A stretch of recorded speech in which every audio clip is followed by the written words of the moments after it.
you would state your full name for the record. My name is Christopher Michael Shaw. Now, where do you work right in the moment? I'm currently a police officer with the Cherokee County School District Police Department, assigned to Cherokee High School. And what do you do at that job?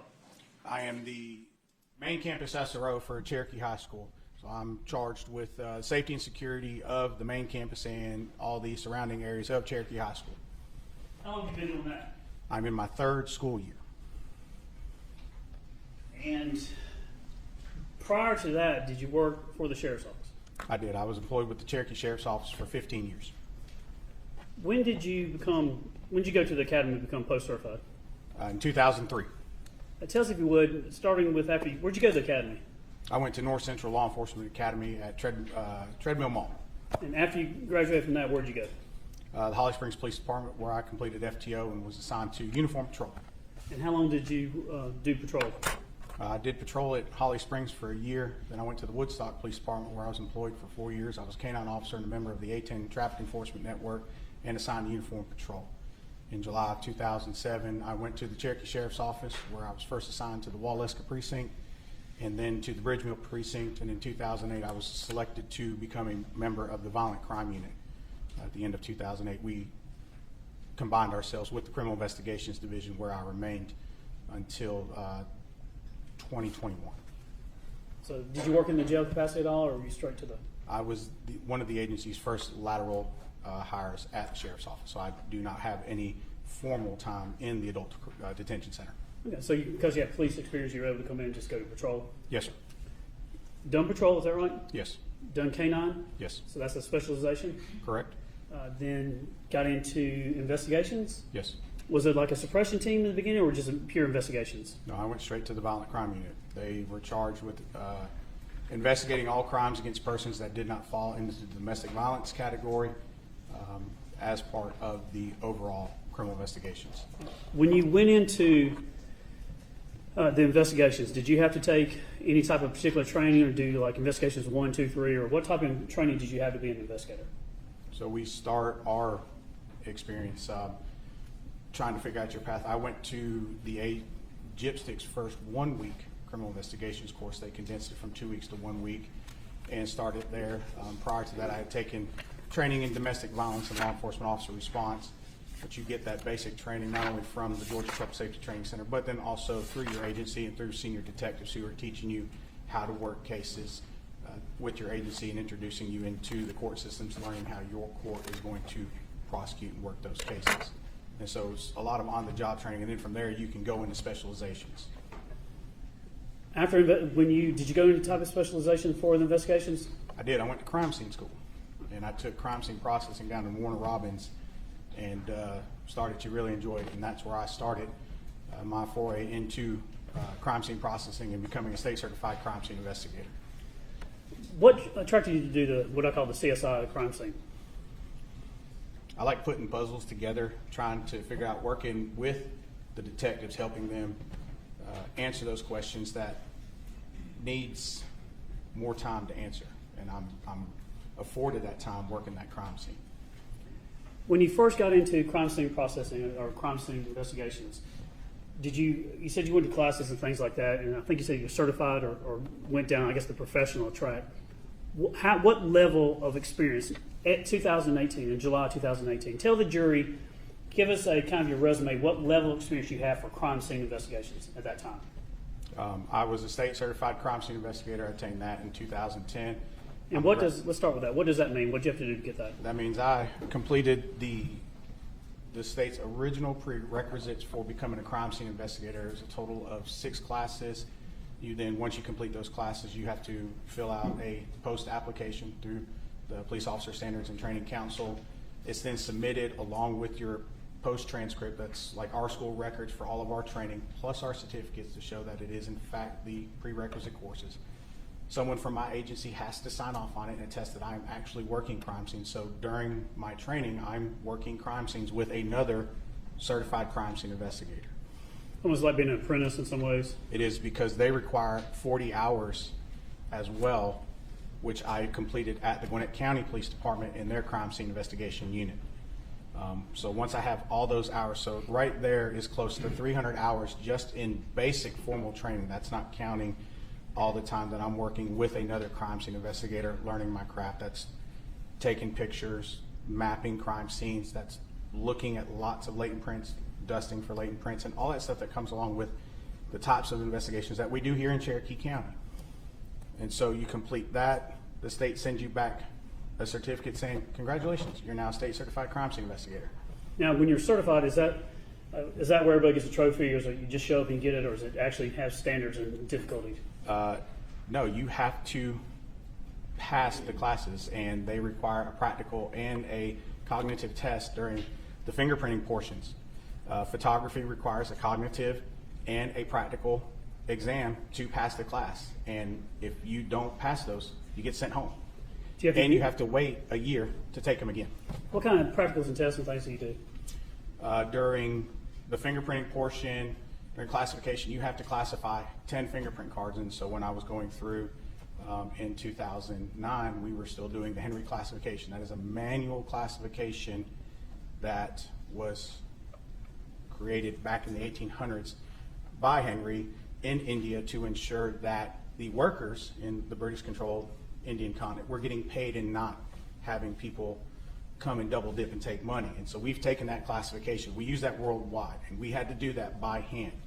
And you have to get all 10 right. And if one's wrong, that's it. Did you have to do like oral presentations, anything like that?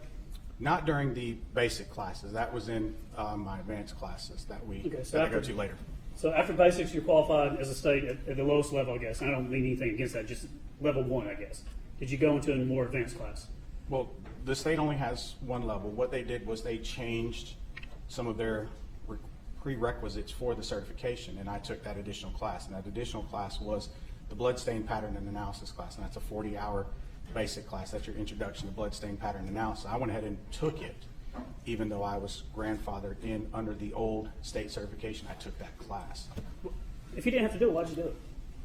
It's important to my craft. It's crime scene, and what we do is a physical science. It's a forensic science. It's constantly evolving and moving. And so if, as a forensics investigator, I don't stay up to date on current trends, I will fall behind, and I will either not see something that needs to be seen, collected, documented, or worse, just completely mess something up in a scene because I'm looking for one thing instead of knowing that the science has changed and changing my way of processing a scene to fit the current sciences. Do you challenge yourself in your craft and what you do? Do you always try to get better, always sharpening the sword? When I was running the unit, I read a lot of white pages because the science was changing so fast that I was constantly on the phone with my fellow colleagues going, hey, I ran into this. This is what I did, and I failed miserably in the lab. What are y'all doing? And so constantly bouncing ideas off my fellow crime scene investigators and being able to call them and going, hey, I'm running into this and I'm having difficulty. What do you think? In collaborating with other crime scene investigators to help collect this forensic evidence. At the time in 2018, were you teaching or educating other people how to do crime scene investigations? I was. In 2015, I had the opportunity to attend the National Forensics Academy at the University of Tennessee. I'm a graduate of Session 39. That's another 400 hours of training over 10 weeks from people across the country who are experts in their fields. And this is photography, latent print development, mapping, human remains recovery, everything that we could possibly do. We got it in 10 weeks, and we got to train with people from all over the country. I did not get to participate in an international session, but we had people from as far away from Anchorage, North Dakota, Army CID. I got to train and collaborate with all these individuals. Did you make networks and have, work studies with peers that you, as you talked about, you could learn more from and bounce ideas off of? Yes, sir. Did you do any training locally for people, law enforcement, in crime scene? We would host training at the sheriff's office, especially when we started to get new equipment. Our first one was we got our first Faro 3D scanner. We got that in 2015, the weekend before I reported to the National Forensics Academy. And then again, when we got our infrared cameras that they have at the sheriff's office, we were able to hold training on how to manipulate those new camera systems designed specifically for crime scene investigation. One turning attention on July 5th of 2018, the date that you got involved in this case. Were you the lead crime scene investigator in this case? Yes, sir. Who all else was, first of all, 2511 Purcell Lane, about what time did you get out there? I believe I got out there about mid-afternoon-ish, sometime between 3 and 4, I believe. I got about 15:33 here on my notes, so about 3:30, give or Yes, take. sir. And when you got out there, what do you remember when you first arrived? So I remember we went down a long driveway. My deputies had parts of the driveway secured off. We had some detectives there, and I was just told, "Hey, we have a pile here to the left side of the house. We need you to go look at." The detectives really didn't have a firm idea of what was going on at that moment, and I said, "Sure, we'll walk out there and see what we got." Let me pull up some photographs that have already been admitted into evidence. This is aerial 3. You follow the pointer here. Can you see that pointer? Yes, you see the pointer. When you go up the driveway here, you're talking about you came up, and then right here would be the garage and the house. Is that right? Yes, sir. And then the burn pile was back over here in the woods over here. Yes. This is aerial 16. I'm going to fast forward. You come around the left side of the house. So it's aerial 16. Basically where this drone is that kind of how the layout from the burn pile to the house? Is that what it looks like? Now this was a year later, but. Yes, that was, even being a year later, it was still the same distance. Nothing had changed other than we had progressed a year. If you were to walk from the house to the burn pile, are you going downhill or uphill? You were going downhill, a slight downhill angle. Then aerial 17.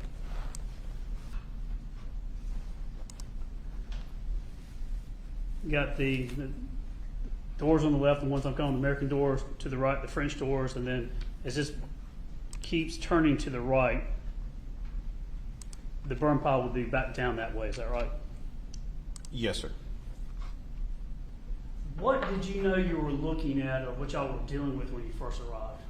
I know it changes at some point, but when you first get there, what's going on? So when I walk up to what we called the pile, we have this burn pit. I can still feel heat radiating off of it, and I can see what appears to be a set of skeletal remains sitting on top of this pile. There appears to be construction debris and all this other miscellaneous garbage in this pile, but it's very clear to me that I was looking at a set of skeletal remains on the left side. I immediately got everybody to back out, and then started to request additional assets as I'm starting to size up my scene and determine how I'm going to try and recover these remains in a forensic manner. When you were first called out, what were you respond to a person in need of help, or what was the call? It's a death investigation that they were not sure of what they had. When you get out there, do you remember the temperature of the taken from the burn pile when you got out there?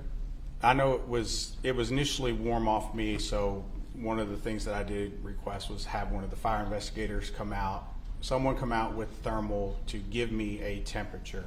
When they were finally able to get out there, it was still over 200 degrees Fahrenheit, with daylight still up at that time. So still hot. Still hot.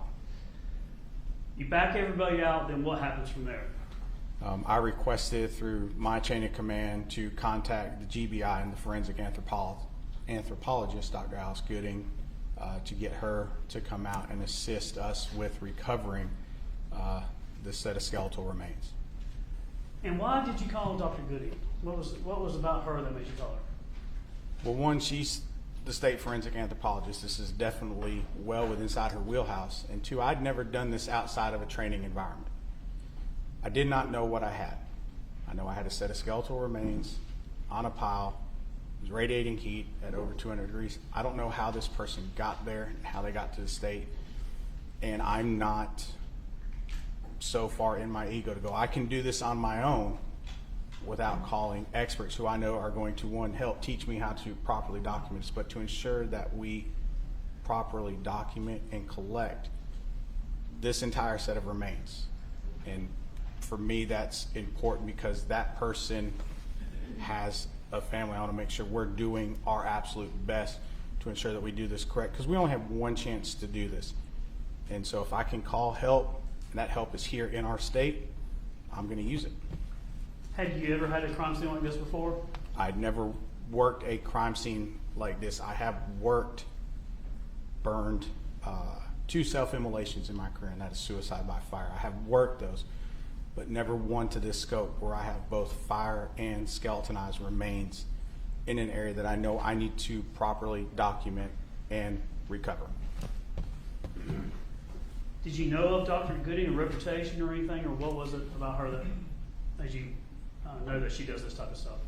So through our crime scene community, we knew that Dr. Gooding, one, was in charge of the crime scene work at KSU. She's the lead instructor down there. She has been going in with the Georgia Public Safety Training Center and starting to teach similar classes that students would get at the NFA here at the local level for our local crime scene investigators. And a lot of the classes that she had been teaching and that we had been pushing are scattered recovery remains and what we call buried recovery remains. She was able to teach those classes at the Georgia Public Safety Training Center down in Monroe County. She was coming to a lot of our, I had heard her speak at the Georgia IAI conferences because I'm a member of that. And so that's where I started to learn what her mission, what her outlook was. And she said, anytime you need us, call. We all had her number. She made it known that we could call her for a consult, and if we needed help doing a recovery, because she was the state's forensic anthropologist, we could call her. And I did. And did she come? She did. What is she like? What's her personality like? She's an educator, but she's awesome.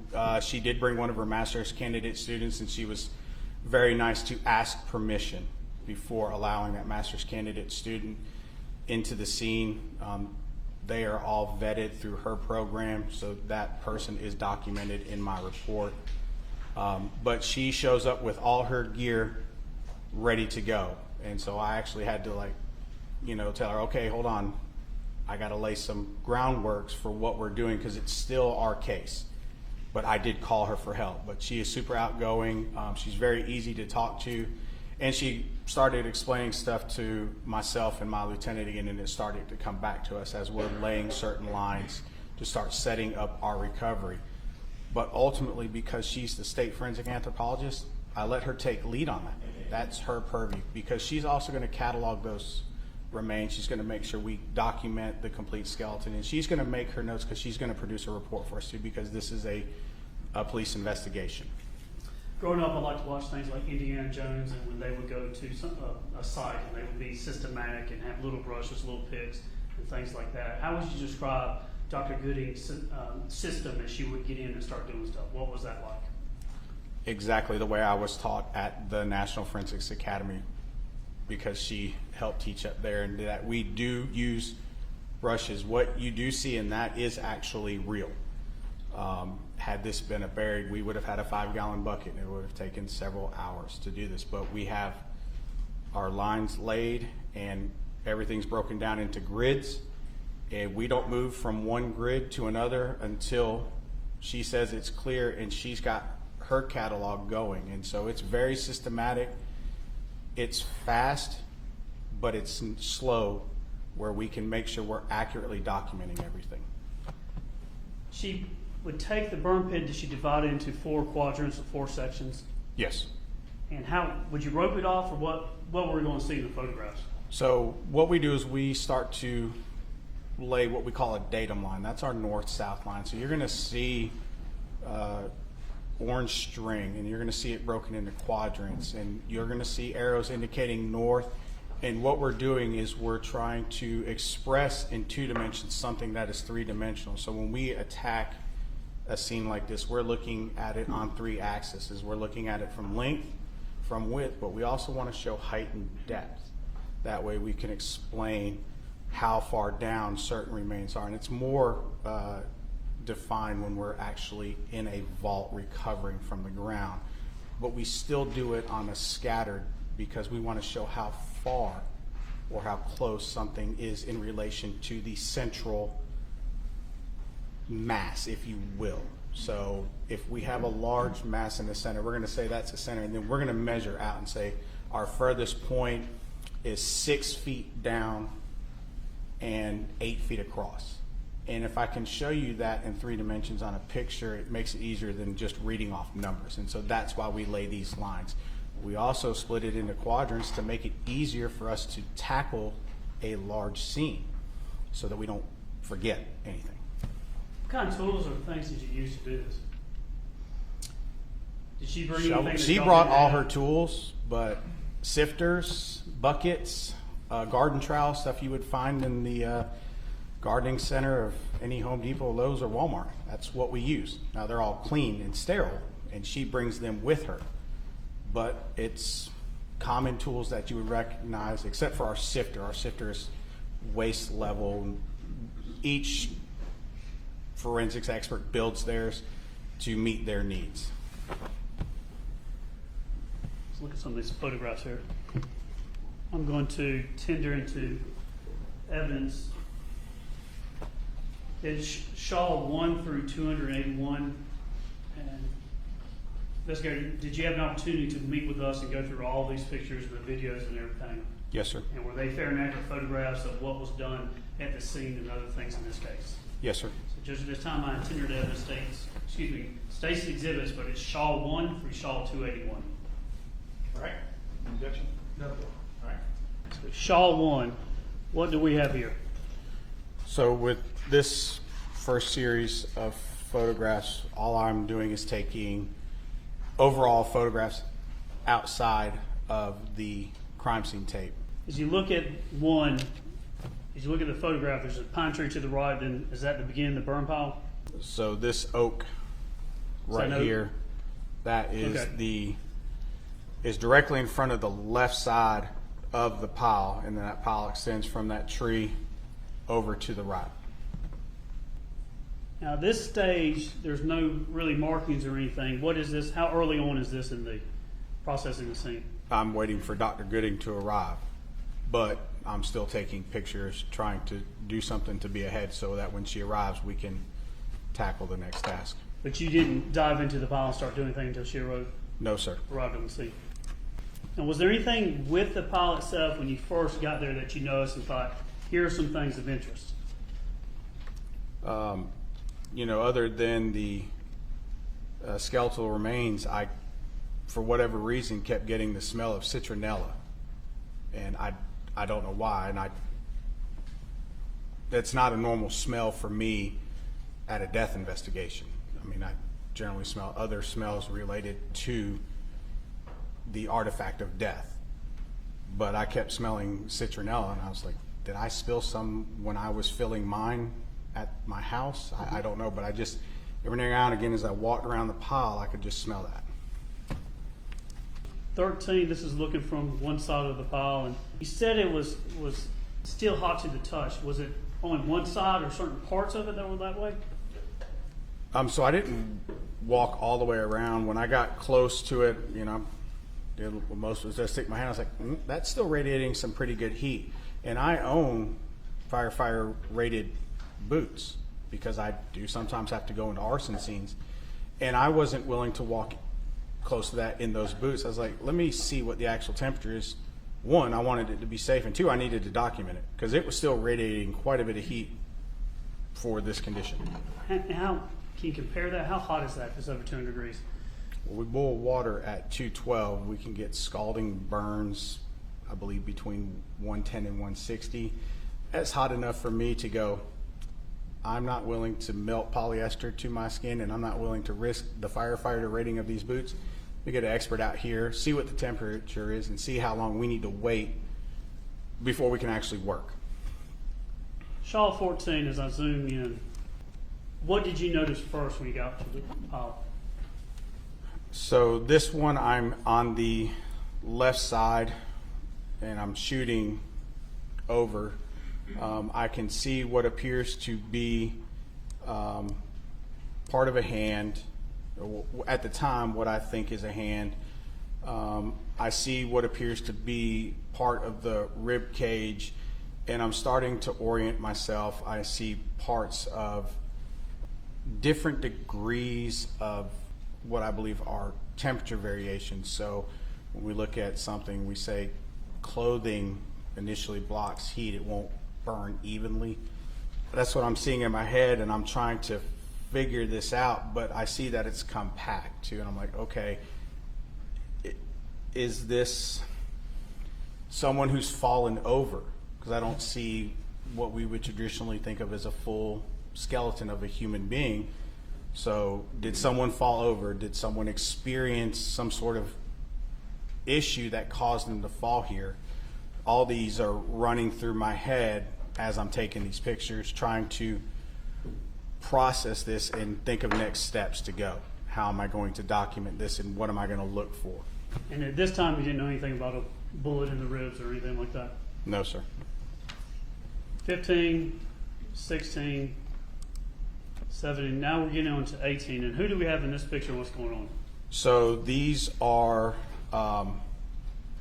the start of the forensic anthropology examination. So we're marking flags, and you start to see wooden stakes go down for our datum lines.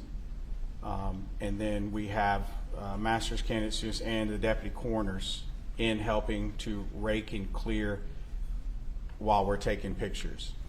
And as you look at the exhibit, Shaw 18, the photograph, I've got the cursor here. It appears that on the right side, there's an angle, or it slopes down or goes downhill to the left. Is that right? Yes. 20 is kind of showing that angle, that downhill looking up. Is that correct? Correct. Now, on the outside of the fire pit, there appears to be, is that wood and things that are charred but not burned? Yes. Maybe some vegetation? Correct. 23, we start to get markers.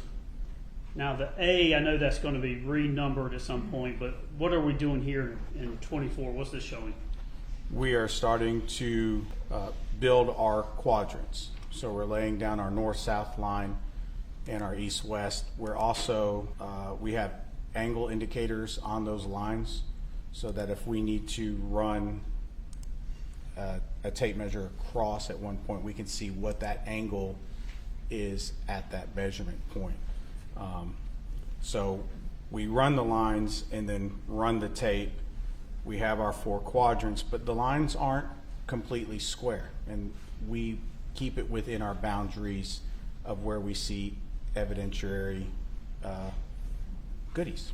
And we're going to get into this, but I believe quadrant, it goes top on the right side, A, B, C, D, kind of going in this direction, clockwise. Yes, I believe we went clockwise that night. And you see B in Shaw 30 photograph. And then there are some flags that are put down. Are those to indicate things that you just see on the top? Items of evidence on the top.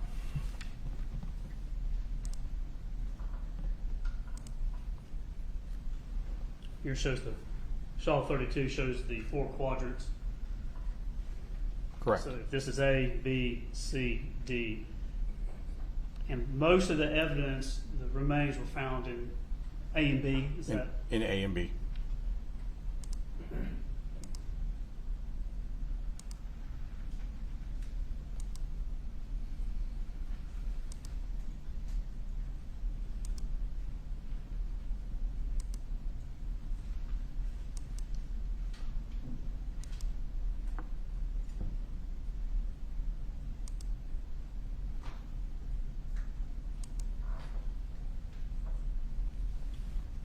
when you were there, did you look for any accelerants?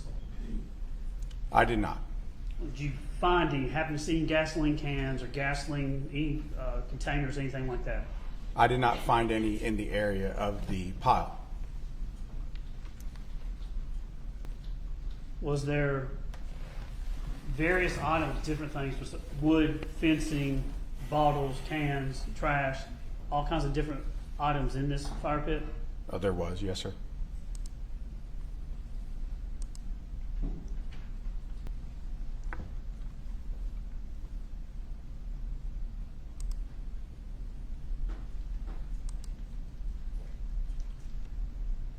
Give me Shaw 51, we're going to go into. Tell us again, how would you attack each to remove things and collect things? What would you actually do? Did you use a shovel, hands? What did you go down? How did you pick stuff up and how did you sift through it? So we start with our hands first. It's our most tactile sense. So we're going to start in our quadrant. Someone's writing down. We'll start with the large items that we can see and identify. And then from there, we will start to grab shovels and trowels to pick up areas of ash and debris to go over to the sifter. And those will be transferred from a specific quadrant being documented by the scribe there, and then put in a bucket. From there, taken to the sifter. The sifter is placed over the blue tarps, something that will contrast with us, and then it's one bucket at a time. We'll sift it, look through the sifter, empty the tarp back into the bucket, check the sifter, make sure we don't have anything, catalog, document that, and then we just keep rinsing and repeating as we go through these buckets. So everything starts to slow down at that point once we've removed the big items that we can readily see and identify. When you found an item of interest, what would you do with it? Is there So Dr. Gooding lay it out, or what would she do? There's laid out on tarps. However, Dr. Gooding wants to do that.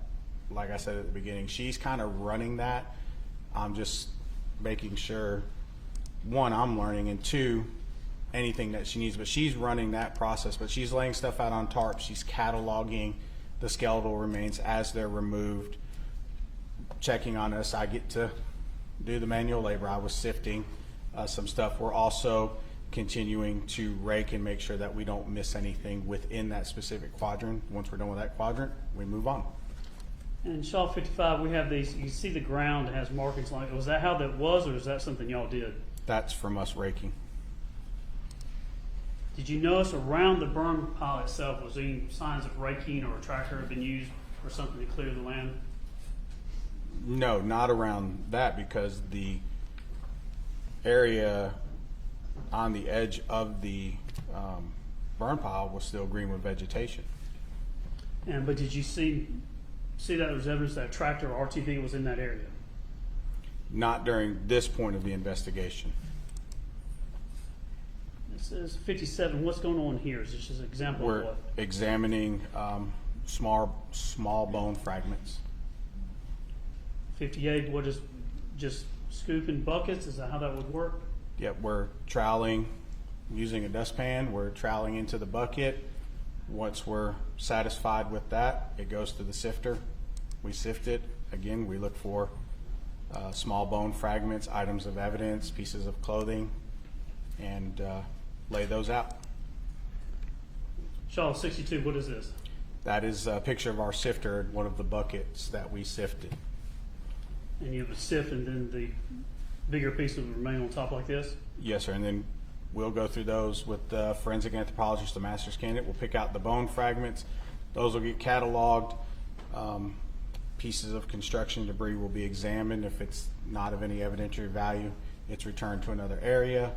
Items of evidentiary value are set aside to be cataloged later.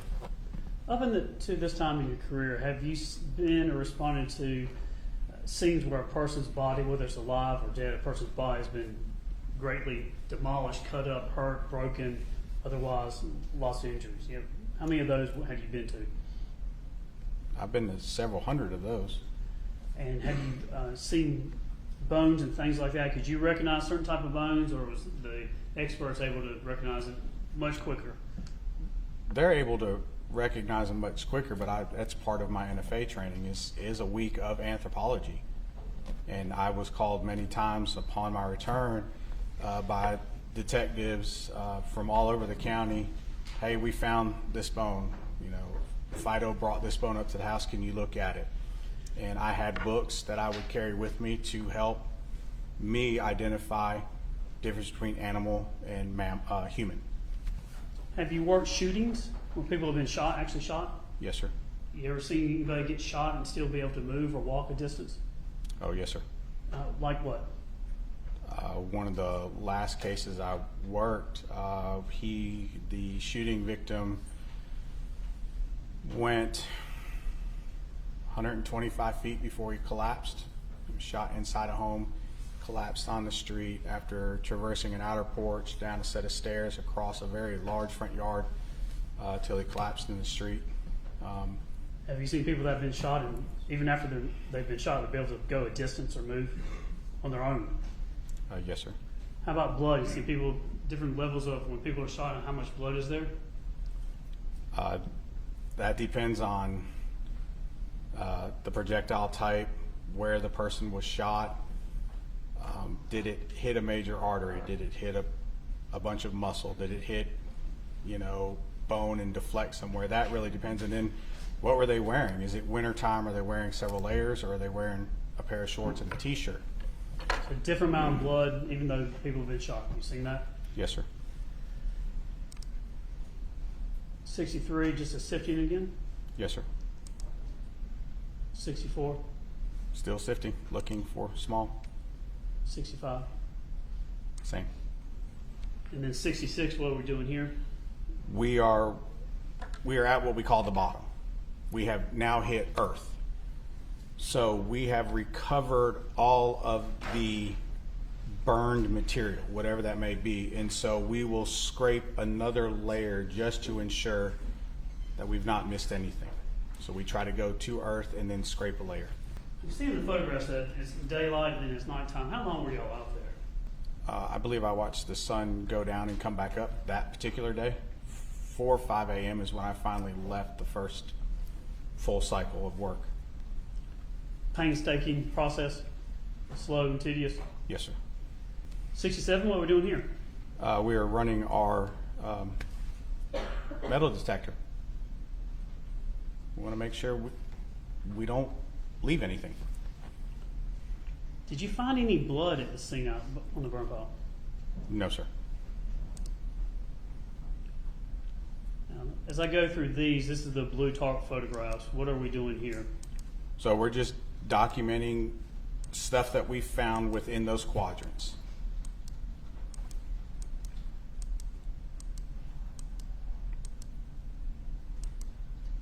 Now we'll get into these. What are this Shaw 83? What are these photographs of? These are photographs of the skeletal remains that were recovered.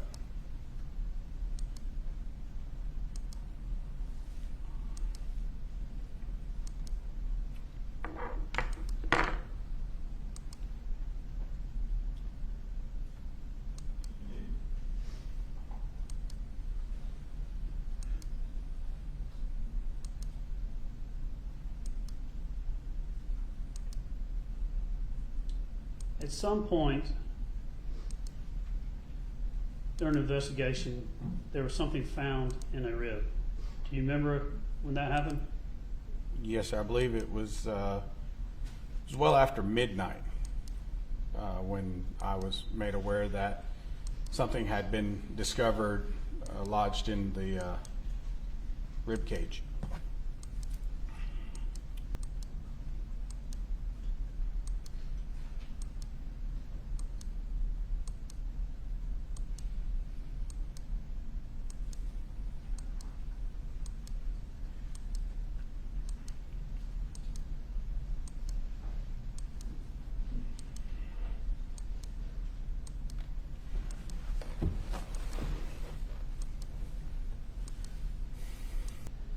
One 138. Did you remember how it was described by people at the scene, what was found, how they refer to it as?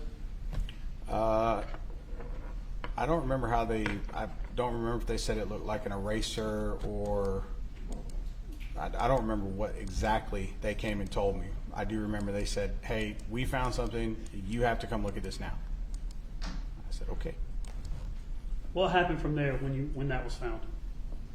So I walked back down to the pile where they're working. Dr. Gooding and her team are still working.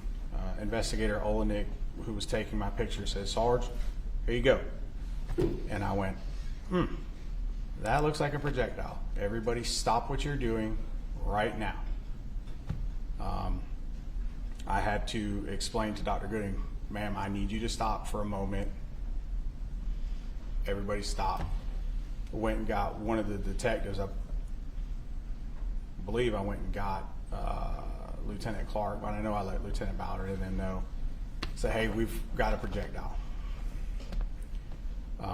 We also had to stop and let the coroner know at this point, because now we've just changed our dynamics of our investigation. And so we had to take a hard pause while the detectives figured out their next steps.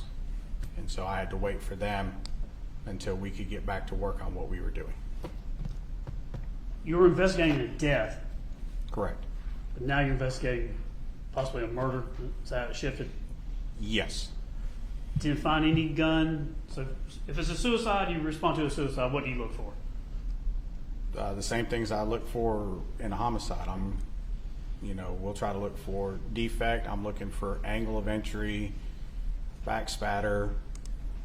A gun location doesn't necessarily mean anything to me, because I've had suicide victims do weird things with guns. A note, sometimes I find them, sometimes I don't. But I know in a relatively short amount of time if I'm working with a suicide or if I'm working with something else.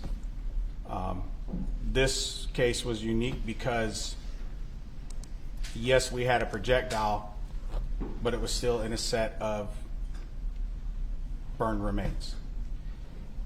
So the best thing to do was to stop and get everybody on the same sheet of music at this point.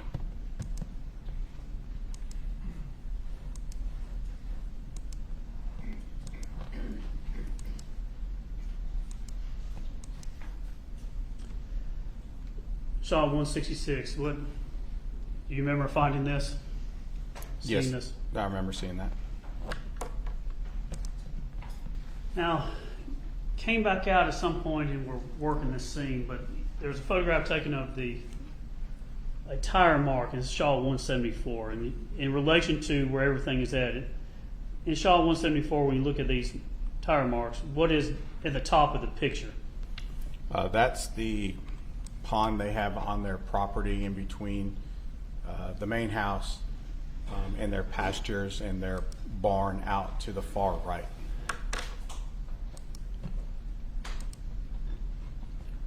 This is 177, and the pattern there has a unique pattern. We're going to look at this pattern on the tires in RTV later on. And then I believe there was a dive done to look for the gun in the pond. Yes, sir. Were you there for that? Yes, sir, I was. After you were worked the burn pile, you actually did some other things while you were at the scene. So, were you able to go home on, July 5th, Thursday, you probably worked into Friday morning, July 6th. Did you able to go get some sleep, or did you come back, or what'd you do? I think there was 2 or 3 hours where I was released and then came back When you came Friday, finished the pile. Cherokee Fire Search and Rescue was in the pond. We completely sifted the pile. We also did line searches of the area behind the pile while the detectives were inside the house doing their searches. Let me jump. I'm going to come back to it. But it looks like you came also back on July 11th, and you were working with Ballard to process some of the scene, I believe, or was... Yes, sir. Those days started to run together. Okay. But I was out there for everything that I have. And we're going to get to the photographs here, but to July 6th, looked like you came out and there was a blood stain that you thought some interest on the front door on the floor. Yes, while we were still working in the pile and I had the fire investigator was collecting some items, I was asked to go in and assist CSI Thrasher and CSI Eckerd with some stains that they had located. My command asked me to give it a second look and do some documentation and some field testing. and then you there was one stain. There was actually a window, and there's 4 things that you looked at, but looks like you field tested the stain positions number 1 and 3. Do you remember doing that? Yes. And then I guess they were tested for mammalian blood using a OBITS test. Hexagon OBTIS test. OBTIS. Yes, Okay. And did stain number 1, was that positive for blood, mammalian blood? I believe that one was, yes. And this test that you used, what is it, and what is the OBTIS test? And so it's what we call a field presumptive test that we can do at a scene to see if a stain that we're looking at, 1, is blood, and if it is blood, if it's mammalian blood. So we'll use these at a scene to eliminate certain stains and then prioritize collection of other stains. And then you also, on the 6th, I believe, found a deer camera near the burn pile? Yes, while we were doing our walks, I saw a trail cam sitting on a trail leading behind the pile to the left down a well-worn path, and it was walking a ranch fence. What do you mean by that? The post fence with the wire to keep cattle or horses separate. I call it a ranch fence. And did you collect that and a SIM card and things like that from the camera? Yes, I did. I believe on July 11th of 2018, you came back again, and this is when you were helping, well, I guess this was at the sheriff's office. Y'all took some items back, and you helped Lieutenant Ballard process the shirt that we're looking at. Yes. I think the shirt was originally found in the house as we're looking at Shaw 178. Is this that maroon shirt that we're talking about? It is.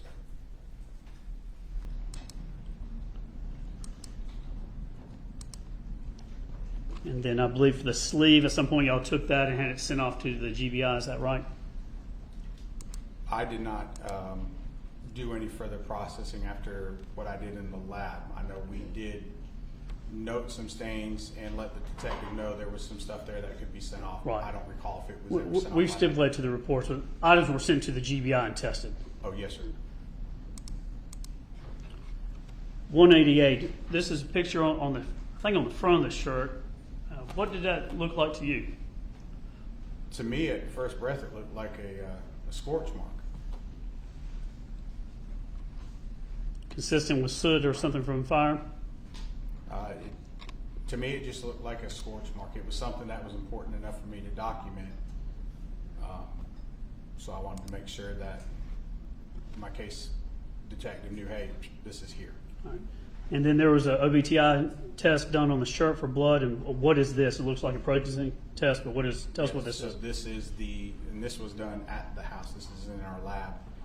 So what you see is the testing vessel of the hexagon test. It uses a cotton swab and a liquid in the test kit. You will swab the suspected blood stain, collect that on that swab, and then you'll clip it off into the fluid. It's a phenolphthalein style solution. Give it a good shake, count, and then you'll break off an end. You'll pour it into the area marked S, it's that trough, and then you wait.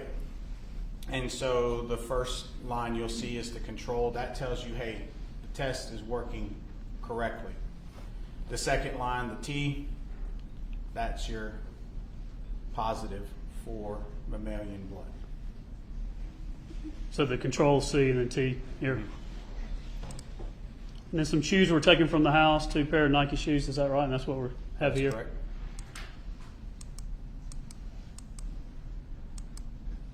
And then the ones here, these blue Nike. And did y'all notice things on these? I saw what appeared to be some suspected blood stains on the shoes that I wanted to test. And is that what this OBTI test is here? Yes, we did one at the scene, and then we did some more follow-up in the lab. Now, the Shaw 211, when you came back, I believe the 7th, the 6th, the next day, so July 6th. This is the front door here, so as we're standing here looking towards the kitchen table area. We're talking about this area on the floor here. Is that right? Yes.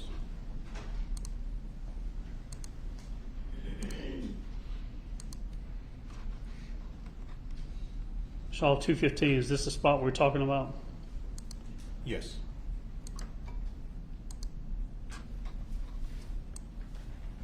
That was one, and that was tested positive for blood. Yes. Again, going back, I believe the 11th, y'all bring evidence back to the sheriff's office, and we're going to be processing some evidence here. Where is this actually at in the sheriff's office? So this is at our headquarters building in the old section of our jail at 498 Chatton Drive. We have the bottom section, which was our old staff dining, that we converted into our lab. Again, the shirt.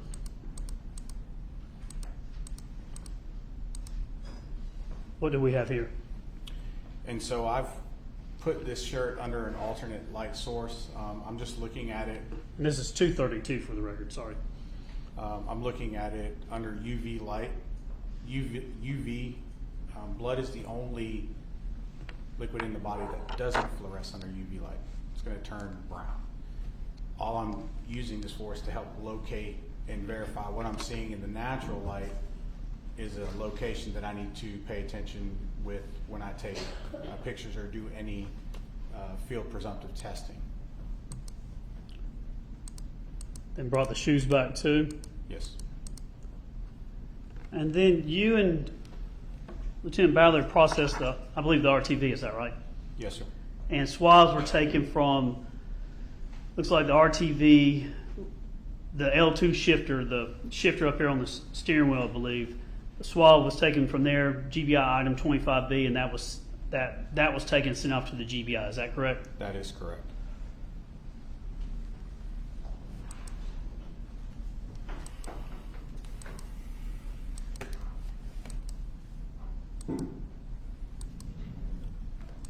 And then also y'all tried to look at and process the Kubota, is that right? Yes. Now notice the tire marks on the Kubota tractor.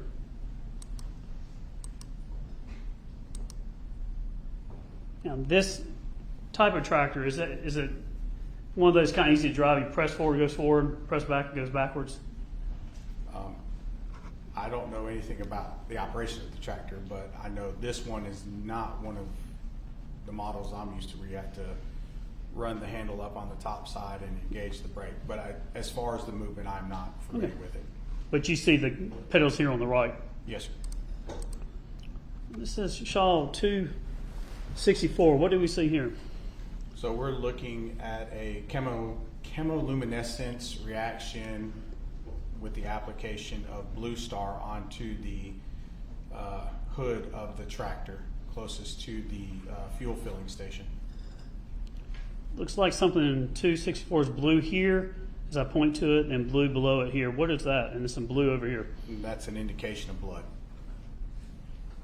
Could it be something else? There are instances of false positives with Blue Star. However, when we see those, we'll see those pop like fireworks and then fade away very quickly. Blue Star lasts longer in its chemoluminescence than the other chemoluminescence that we would use.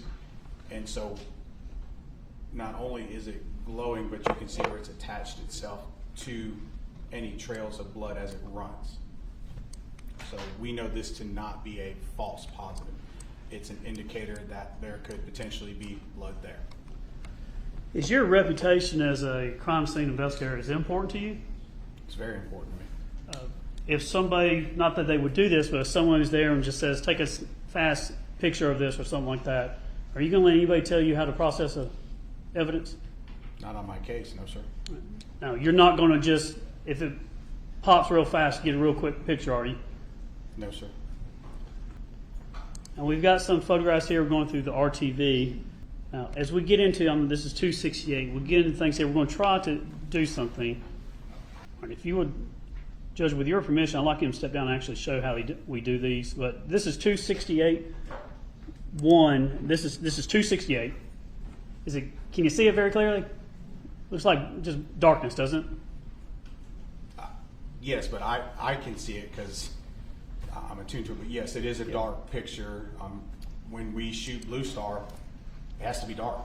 Now this is 268.1, which is the same thing. If you don't mind, come down here and show the jury how you can use the shading to make it pop. So inside Windows 11, they basically have a free version of Lightroom, which is what I used at the sheriff's office. And so for pictures where we want to do some basic lighting adjustment, if we're shooting in an altered light, we can come over here to the adjustment side. And here we look at brightness, exposure, contrast, our highlights, our shadows, and we can move these slides all the way to the left, all the way to the right until we get whatever we want to be exposed. And so I'm sorry. You have a soft voice. Go ahead and speak about it. Apologize. What we'll do is we'll move these sliders left and right until we get the desired exposure that we want. So helping to kind of clean up, if you will. We're not actually changing the photograph because we don't save it to the original image. It will always be a copied image. And so for these, when we started to, we were pulling out the brightness and our exposure, and then we'll take our contrast and we want to see how it goes. So we're going to run it all the way to the negative to get it to come up. Our highlights wasn't really doing anything, but our shadows. And so we would run that for those photographs to bring it up. And I know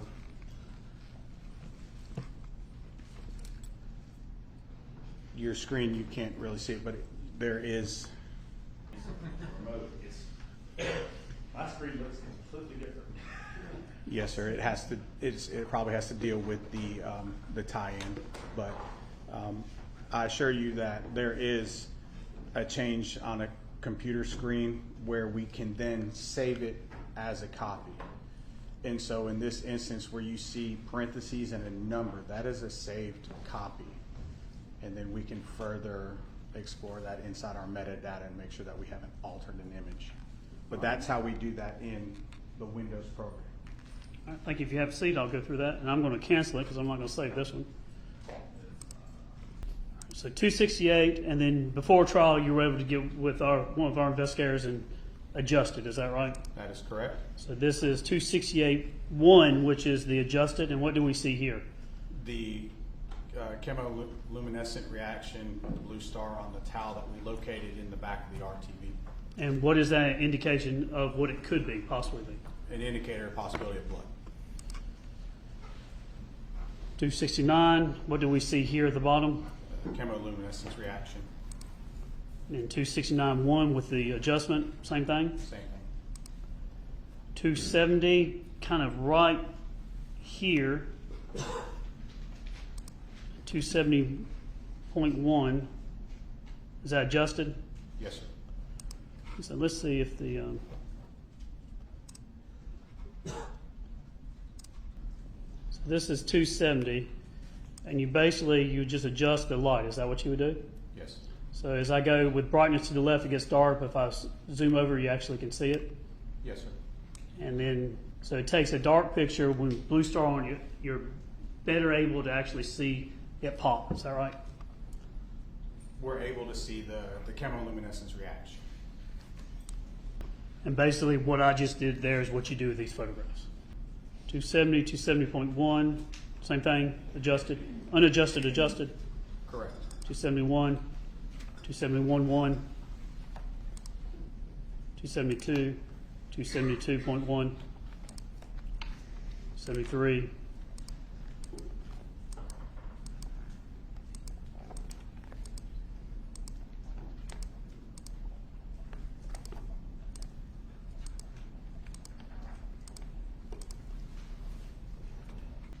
so off that towel,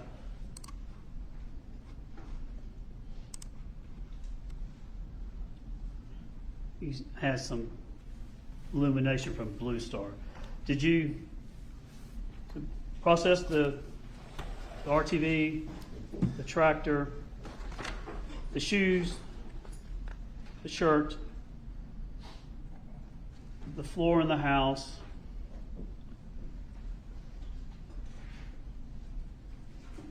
and we're going to probably talk about tomorrow, and we'll get in. But you also assisted with some other things in the case. Did you go back out when they were went back out? And I think about a year later, looked for some casings on the property or some. There was a shooting range or something like that on the property. Did you go back out and help with that? Yes, sir. Tell the jury what y'all were doing there. What were you trying to do? We went back out a year later. We flew the drone footage. We did some decibel meter testing, and there was an area on the lower, I believe it was the right side. It was down a pretty steep embankment where they had an old tree that they were using for target practice, as folks do out in that part of the county. So I went out there looking for projectiles to see if I could locate a projectile that I could send to the crime lab to possibly match to the two projectiles that were located that night at the scene. And did y'all collect casings, bullets, things like that, and bring it back? And some of that was sent to the GBI. Yes, sir. I think we won't get into it tomorrow, but did you also come back out on July 18th? I believe was it that year or the next year? I think it was the same year. And with the marshal's office, actually do some sound testing. That was July 18th of 2019. 2019. About a year later, I believe, and then y'all came back out and had some equipment to actually do a test fire and then measure the loudness of those gunshots. Is that right? Yes, sir. I'm going to stop here, Judge. I'm not going to go into the test fire until tomorrow, probably. I'm just going to, can I tender it to them for their cross? On this portion for now. I think it would be easier for me to do it all at once, if that's okay with the court. Let's do something for. Do something. I do it if you want me to. Yeah, let's try to split it up into what he's testified about now, and then we can cover this stuff tomorrow. Okay. All right, turn the lights. You need the photographs, or turn the lights back up. Oh, please turn back up. Good afternoon. Is it, because I know you're with the campus police now, right? Yes, sir. Is it Sergeant still, or Officer. just Officer Shaw? Yes, sir. Officer Shaw, my name is Michael Ray. I'm representing Ms. Farris. Okay, let's start here. So from what I gathered from Mr. Fogus, going over all of your experience, was you're state certified in crime scene investigation, right? Yes, sir. You also attended the National Forensic Academy.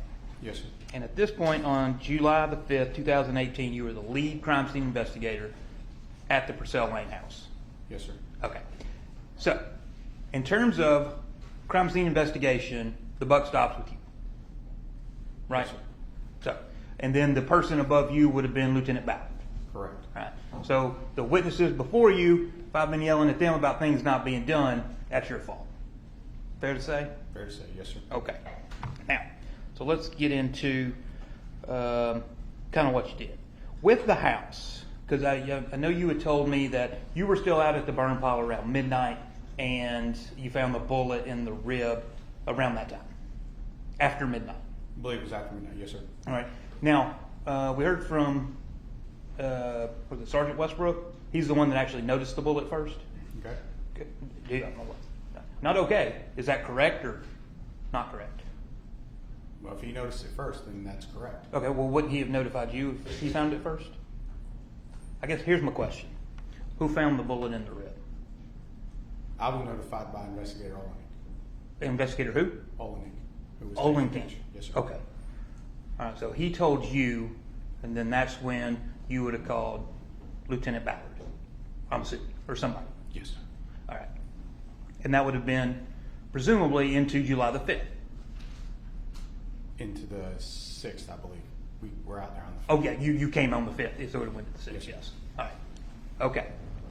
And you left at some point because you came back on the 6th. Yes. How did, because this is your crime scene, right? Mm-hmm. How was the crime scene secured overnight? Because I'm assuming not everybody stayed out there all night long. That is correct. So my crime scene vehicle stayed out there. The sheriff's office, we stationed deputies at the entry point onto the property with the crime scene log. Okay, with the crime scene log on 24 hours a day. Yes, sir. Okay. Now, and that would have been done until y'all were done with the house. Now, granted, I know y'all have been out there several other times, including over a year later, right? Correct. So, but during that relevant portion of time, law enforcement was there the entire time. Yes, sir. Okay. Now, setting up the grid, and I'm sorry, because of the way your direct was, so just going to kind of jump around, okay? So if you don't understand what I'm asking, just let me know. So you called Gooding to come out just because that's what she does, right? She's an anthropologist. Yes, sir. Okay. So she comes out and she's the one that sets up that grid, along with, you and whoever else. Yes, sir. Okay. So she would have done that.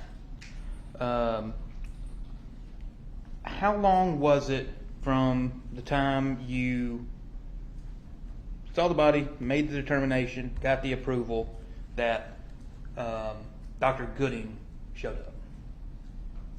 Probably about 2.5 hours. Okay. Is it during that period of time, because you testified earlier that the fire was so hot when you got there that you didn't feel comfortable working in it, right? Correct. All right. So did it cool off in that 2.5 hours to be a comfortable temperature for you to work in? Yes, sir. Okay. What temperature did you let the fire get down to before you started working? I don't recall if we measured it when I went into it. I know it was comfortable enough that we all made a determination we were going to start working. Okay. Oh, it was measured by Shane Daniels, right? Yes, sir. With Cherokee Fire Investigator? Yes, sir. Okay. When you were out at the scene or at the burn pile, you're looking at the remains. At any point, did you touch any of the remains? Did you disturb any of the remains? I did not. Did any of the other investigators, as far as you know, touch or disturb any of the remains? From the time I arrived on the scene, no one touched the remains until Dr. Gooding arrived. Okay. So if Dr. Gooding comes and testifies, and she was like, this is where we found this is where we found this is where we found this, then that is where it was, at least when you got there. That is correct. Okay. Have you heard anything about anybody moving anything around prior to you getting there? I was not made aware of anything. Okay. You had talked about this citronella smell and that you kept smelling around the burn pile, right? Yes, sir. Did anybody else, to your knowledge, ever say that? I didn't hear anybody say it, no, sir. It Okay. was my observation. Did you put it in your report? I believe it was in my report. Okay. You also you did note in your report that Shane Daniels had taken samples from the burn pile. Yes, sir. Okay. Do you know whether or not those were ever tested for any type of accelerant or anything? I believe they were sent off. Yes, sir. Okay. Did that come back that you're aware of? The results of that? I believe no accelerants came back. Okay. You also, or do you know that Ms. Farris, they tested her hands for accelerants and that she was negative for accelerants? Did you know that? If it was mentioned to me, then yes, but I know he did his fire investigator duties while at the scene. Okay. So, best you know, there's no accelerants, right? Correct. Correct. All right. Now,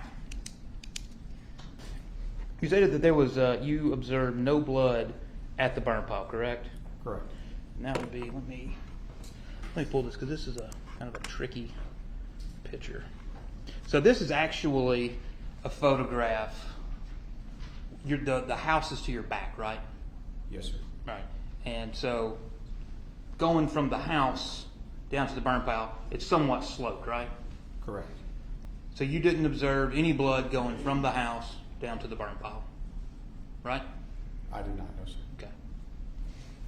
And you didn't observe any blood anywhere around the burn pile, right? Correct. Okay. Okay.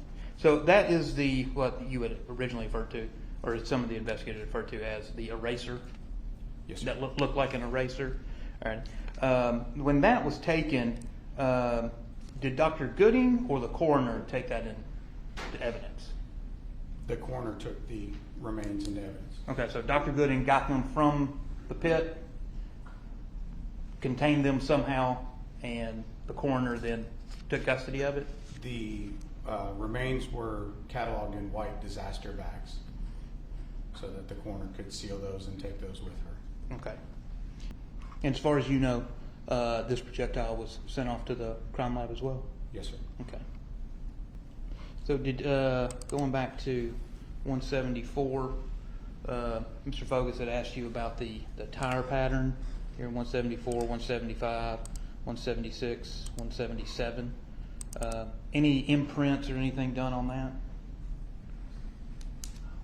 Or did you take any imprints of that, or did you just take photographs of it? What do you mean by imprints, sir? I don't know, like if you see Bigfoot walking around, you know, like make a cast of it, something so you can compare it to other things later. No, I did not cast that at the scene. Okay. Did you do anything else with it other than just take the photographs? No, sir, because I've got a top-down 1-to-1 90-degree photograph of it. Okay, so you didn't need to do anything else with it. I did not feel at the time I needed to do anything else with it. Yes, Okay. sir. So this red shirt, I understand you did not find the red shirt, right? Correct. All right. Do you know where the red shirt was found? I know it was in the house, sir. Okay. You don't know where in the house? No, sir. Okay. Do you know where the blood, because this was 190, was your test of the blood? What location on the shirt did you use your test? You'll go back to the picture with the OB ABFO square. That's where we tested. Well, this one? No, sir. Go back one. Go back one. There. The big stain. Okay. This stain? Yes, sir. Okay. And I'm asking you because I don't know. Is that this stain? I'll flip between 186 and 187, okay? Is that the same stain? In the middle of the shirt? I believe it would be the same stain. Yes, sir. Okay. So if we go back to the whole shirt, okay, we can get to it. So it's kind of right here, the right hand side, almost directly below the logo. Fair enough? On the left-hand side, yes, sir. Okay. And that's what your testimony to this jury is, that tested positive as being blood. They feel presumptive, yes. Okay. Field presumptive for Yes, blood. sir. Okay. For mammalian blood. Yes. Yes, Yes. sir. And are you aware that this shirt was sent to the crime lab? Yes, sir. Okay. Are you aware that the test came back for this shirt? I know they did get test results back. Okay. Do you have any indication of what those test results were? I've been through several of them, so I don't recall right off the top of my head. No, Okay, sir. that's fine. We've got those people will come in later. So the next thing with these shoes, I believe then you try to do a test on these shoes and it was negative. One shoe did show negative and one did show positive. Okay. And one of them was also sent to the crime lab as well, right? Yes. And on stage 209, at the top on the right-hand side of the shoe, that's the spot where you tested? Yes, the biggest thing, yes, sir. Okay. And not putting words in your mouth, but that was sent to the crime lab, right? The shoes were, yes. Yeah. But you're probably not been enlightened as to what the results were on that inquiry. I do know the ones that we tested in the lab did not come back. They came back positive for blood, but not for Mr. Farris. Came back with Mrs. Farris's blood. Okay. But you don't know which shoe that refers to, right? The ones in 209. Right here? This one? Yes, sir. Those are Okay. the ones that we tested in the lab. Okay, so you tested that, the 209, we'll just call those the blue Nikes.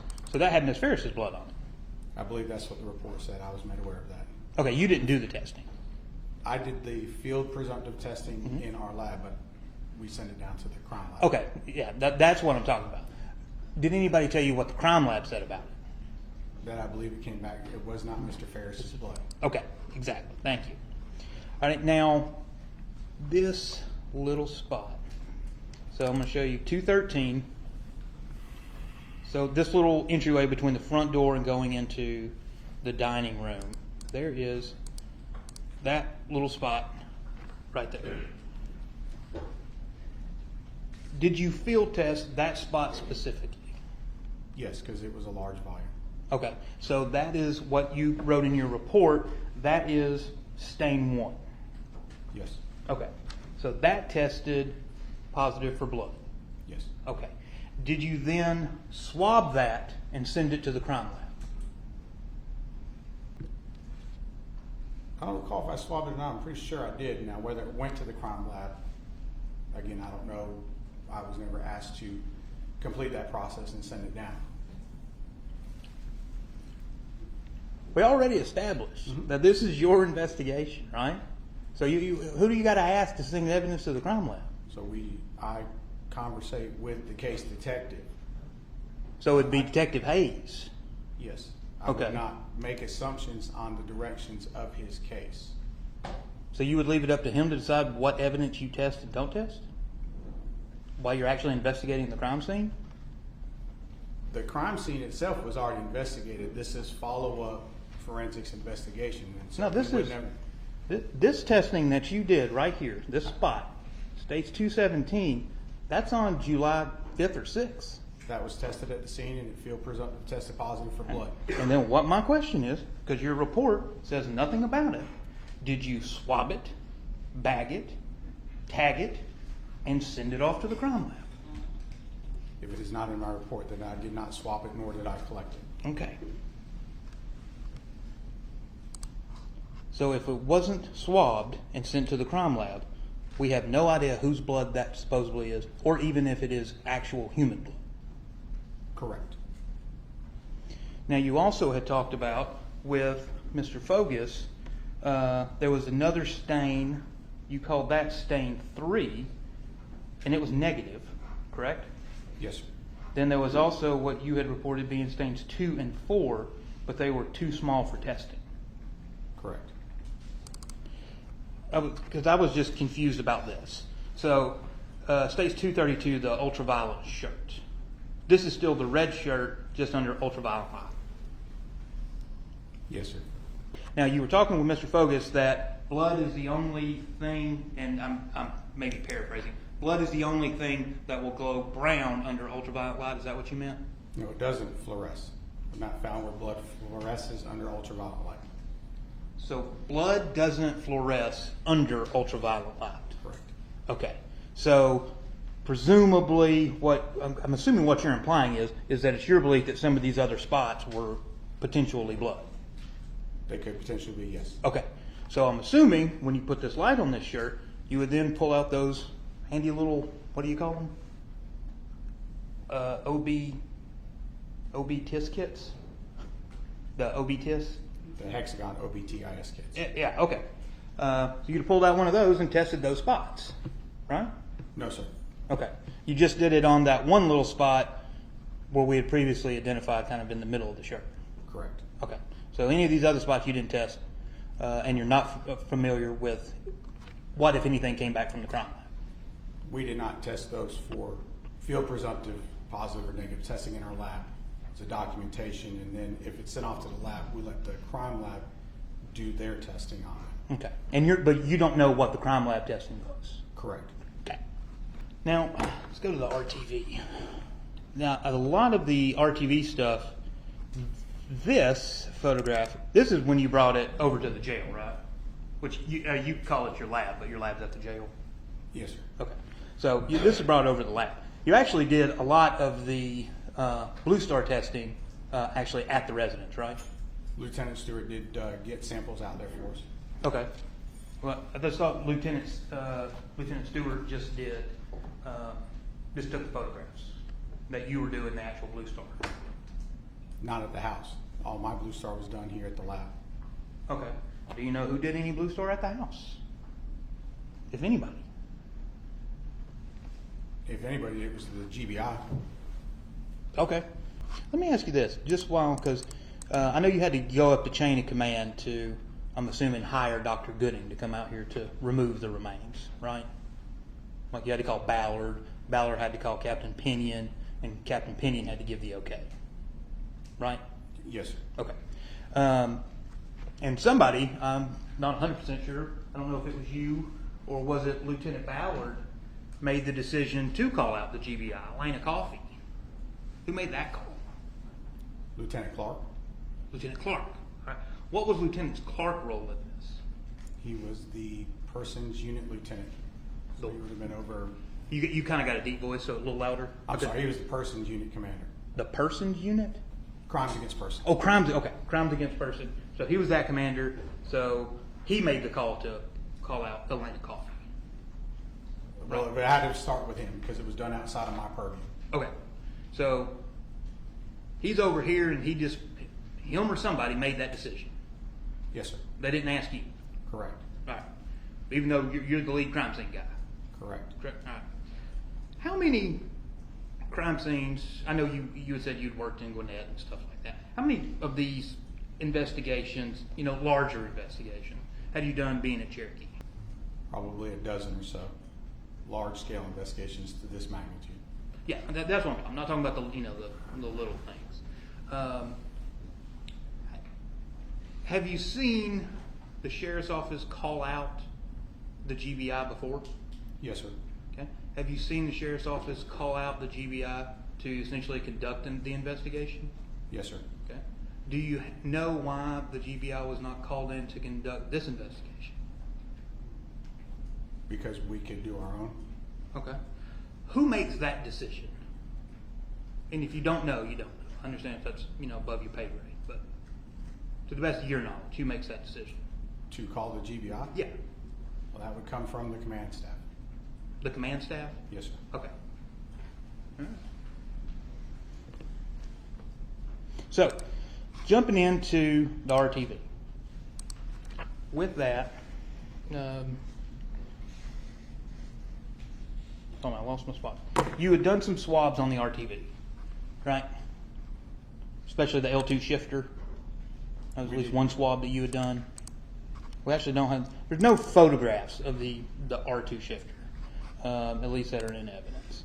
So, Mr. Fogus had put up what is 266. All right, and I'm assuming here in the top left-hand corner on the gate of the Kubota, that's where you're saying is maybe blood. Yes, So sir. that's what Blue Star is telling you, right? Yes, sir. Okay. So I'm assuming, yet again, immediately you see that, you got to swab it to send it off to the crime line, right? No, sir. Okay. Why? Because those two particular little marks were not large enough stains to collect a sample. We saw the chemoluminescence over the entire, we sprayed the entire tailgate area. Yeah. Those were the only, actually there's a little third little dot right there. Yeah, right here. Well, why not take you Q-tip, long Q-tip, rub it on there, and see if you can get a DNA and send it off. Because we did not at that time. Okay, so essentially we may have blood, but we don't know. Right? Correct. Now that would be the same, Mr. Fogus has shown you right here. A little bit of this. You didn't swab this, you didn't try to collect it to send it off to see about that, right? Correct. Okay. Now what about, because there's no photographs and there's nothing in your report, what about the actual bed of the RTV? There's no indication there was any testing done in that, right? You didn't do any testing in that. We did not. Okay. You essentially just sprayed the Blue Star around the bed, correct? Well, we have it. It goes into the bed as well.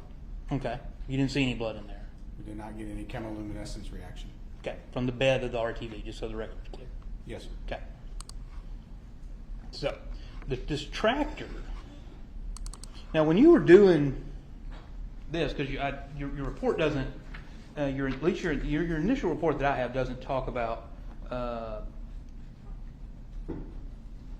getting super detailed. It's not a bad. I'm not saying you wrote a bad report. It's not a bad report. It's just not as detailed. So like with this tractor, and so, I mean, you're saying that, you know, this is a little bit of blood, or could be blood on the top of the tractor. When did y'all do this testing at the jail? I believe this was done several days after we finished our work at the actual house. Okay. So this is, y'all had to load up the tractor in the RTV, haul it over to the jail, and keep it there before, and then if you just tested it a couple days later. Well, I think we also had to get search warrants to do our processing, I believe. Okay. And yet again with this wasn't swabbed and collected and sent to the crime lab for identification, correct? Correct. The towel that was collected, you just did the testing on this towel. You didn't locate the towel, correct? Well, I mean, it was in the back of the RTV, but yes, we tested it. Okay. And it's what your statement is that this is blood. It's Or a is that it's presumptive for blood because of the blue star? Okay. Now, did this go to the crime lab? This towel? I don't know if it did or not. Okay. Are you aware of any towels and hand or washcloths? I guess they actually are towels and washcloths that didn't make it to the crime lab? No, sir. Okay. If the crime lab tested a towel that the state believed had blood on it, it's a fairly good assumption that's the towel, isn't it? We'll go with fairly good assumption. Yes, sir. Okay. Now this changing things. So how come, like you got the states 268s just on the you can't see it on the TV screen, but I can on a computer monitor. I can see that it's the towel. Okay, so and then you change the settings and stuff so that you can actually see the blue star, right? Yes, sir. So, all right. Now, why do you have to do that on this, but you didn't have to do that on the tractor? We had enough ambient light in the evidence bay. There's a single emergency light that must remain illuminated in our evidence bay. Mm-hmm.